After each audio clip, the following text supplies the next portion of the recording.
तो बच्चों आज देखते हैं आइसोटोप्स, आइसोबार्स एंड आइसोटोन्स में डिफरेंस। सबसे पहले आइसोटोप्स के बारे में बात करेंगे। Atoms of the same element which having the same atomic number but different mass number.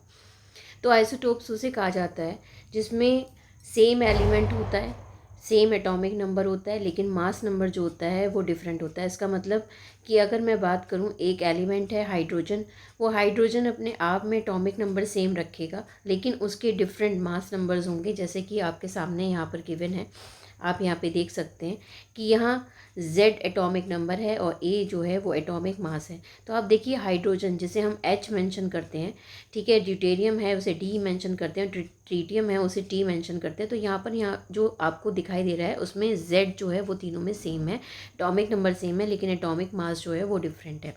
Isobars का मतलब क्या हो गया कि atoms of different elements having the same mass number but different atomic numbers are called isobars। अब argon है, argon का और कैल्शियम का एटॉमिक नंबर जो होता है ना वो थोड़ा सा अलग अलग होता है। जैसे कि इसका 18 एटॉमिक नंबर होता है, उसका 20 एटॉमिक नंबर होता है, लेकिन दोनों का मास जो होता है ना बच्चों वो सेम होता है। तो यहाँ पे ये लिखा हुआ है कि डिफरेंट एटॉमिक नंबर्स होंगे, लेकिन जो एटॉमिक मास होगा वो क्या होगा, सेम होगा। ठीक है।